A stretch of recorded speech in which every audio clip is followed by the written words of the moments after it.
মার্কিন হামলার আশঙ্কায় আকাশপথ বন্ধ ঘোষণা করেছে ইরান। এরই মধ্যে বিভিন্ন ঘাঁটি থেকে আংশিক সেনা সরিয়ে নিয়েছে যুক্তরাষ্ট্র। পেন্টাগন ইরানের সেনা ঘাঁটি সহ বিভিন্ন লক্ষ্যবস্তুর তালিকা ট্রাম্পের কাছে জমা দিয়েছে বলে দাবি করেছে বিভিন্ন গণমাধ্যম। তেহরানে অবস্থিত ব্রিটিশ দূতাবাস সাময়িকভাবে বন্ধ করে দেওয়া হয়েছে। দেশটিতে ৩ সপ্তাহ আগে অর্থনৈতিক দুরবস্থার জেরে শুরু হওয়া বিক্ষোভ বর্তমানে রূপ নিয়েছে সরকার পতন আন্দোলনে। উত্তাল রাজপথের আন্দোলন দমাতে কঠোর অবস্থান নিয়েছে ইরানের সরকার। এরই মধ্যে নিরাপত্তা বাহিনীর সদস্য সহ কমপক্ষে ২৫০০ বিক্ষোভকারী প্রাণ হারিয়েছেন বলে জানিয়েছে আন্তর্জাতিক বিভিন্ন মানবাধিকার সংস্থা।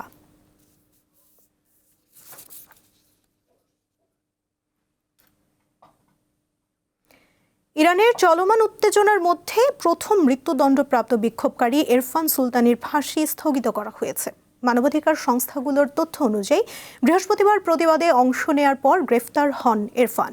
তার ফাঁসি বুধবার বাস্তবায়ন হওয়ার কথা ছিল, কিন্তু পরে কারা কর্তৃপক্ষ ফাঁসির সময় স্থগিতের কথা জানায়।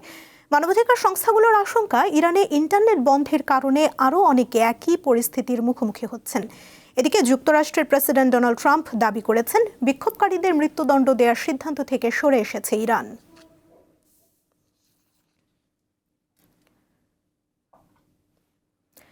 আনুষ্ঠানিকভাবে ভেনেজুয়েলার তেল বিক্রি শুরু করেছে যুক্তরাষ্ট্র। এরই মধ্যে অন্তত $50 কোটি মূল্যের তেল বিক্রিও হয়ে গেছে।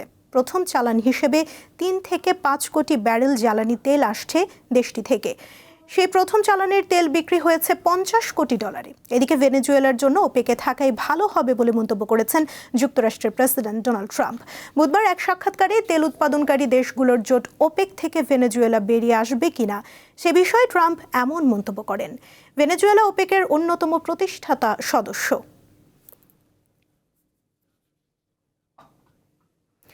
গাজায় যুদ্ধবিরতি পরিকল্পনার দ্বিতীয় ধাপের ঘোষণা দিয়েছে যুক্তরাষ্ট্র।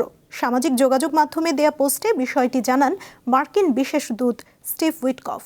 বলেন, এবারের লক্ষ্য হবে হামাসের নিরস্ত্রীকরণ, অন্তর্বর্তী প্রশাসন গঠন ও উপত্যকা পুনর্গঠন।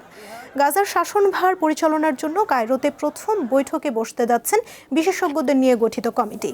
তারাই চূড়ান্ত করবেন উপত্যকার ভবিষ্যৎ রূপরেখা। কমিটির চেয়ারম্যান হিসেবে ফিলিস্তিনি প্রশাসনের সাবেক উপপরিকল্পনা মন্ত্রী আলী শাতের নাম ঘোষণা করেছে মিশর, কাতার ও তুরস্ক। ইসরায়েলি আগ্রাসনে গাজার প্রায় ৯০% অবকাঠামো ধ্বংস হয়ে গেছে, যার পুনর্গঠন ব্যয় ধরা হয়েছে প্রায় $৭০ বিলিয়ন। বাংলাদেশ সহ বিশ্বের ৭৫টি দেশের নাগরিকদের ভিসা দেয়া পুরোপুরি স্থগিত করে দিচ্ছে যুক্তরাষ্ট্র। আগামী ২১শে জানুয়ারি থেকে কার্যকর হতে যাওয়া এই নির্দেশনার ফলে এসব দেশের মানুষ আর মার্কিন ভিসা পাবেন না। মূলত যেসব দেশের নাগরিকরা যুক্তরাষ্ট্রে প্রবেশের পর দেশটির সরকারি সহায়তা বা সামাজিক সুরক্ষা প্রকল্পের ওপর বেশি নির্ভরশীল হয়ে পড়েন, তাদের প্রবেশ ঠেকাতেই এই পদক্ষেপ বলে জানা গেছে। যুক্তরাষ্ট্রের পররাষ্ট্র মন্ত্রণালয় এরই মধ্যে ৭৫টি দেশের কনসুলার অফিসে এই সংক্রান্ত জরুরি নির্দেশনা পাঠিয়েছে। এতে বলা হয়, বর্তমান ভিসা যাচাই বাছাই প্রক্রিয়াটি পুনরায় নিরীক্ষণ করা হবে। এই পুনর্নিরীক্ষণ চলাকালীন নির্দিষ্ট ওই ৭৫টি দেশের নাগরিকদের সকল ভিসা আবেদন প্রত্যাখ্যান করার আদেশ দেওয়া হয়েছে।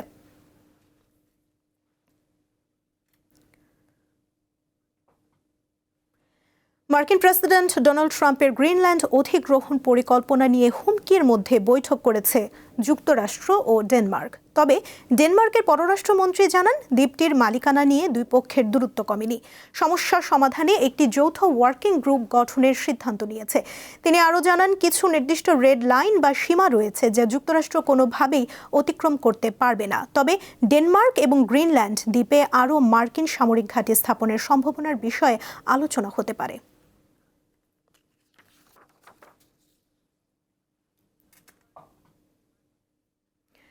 রোহিঙ্গা গণহত্যার অভিযোগে আন্তর্জাতিক বিচার আদালতে চলমান মামলাকে ত্রুটিপূর্ণ ও ভিত্তিহীন বলে দাবি করেছে মিয়ানমার। দেশটির পররাষ্ট্র মন্ত্রণালয় এক বিবৃতিতে এই দাবি করে বলে, রয়টার্সের প্রতিবেদনে বলা হয়, তবে আন্তর্জাতিক আইনের প্রতি যথাযথ সম্মান দেখিয়ে আইসিজের সঙ্গে পূর্ণ সহযোগিতা করার আশ্বাস দিয়েছে মিয়ানমার। 2019 সালে রোহিঙ্গা গণহত্যার দায়ে মিয়ানমারের বিরুদ্ধে এই মামলা দায়ের করে গাম্বিয়া। চলতি সপ্তাহে মামলার শুনানির শুরুতে দেশটির বিচারমন্ত্রী আদালতে বলেন, রোহিঙ্গা জনগোষ্ঠীকে পৃথিবীর মানচিত্র থেকে মুছে ফেলার দিকে ঠেলে দেওয়া হয়েছে।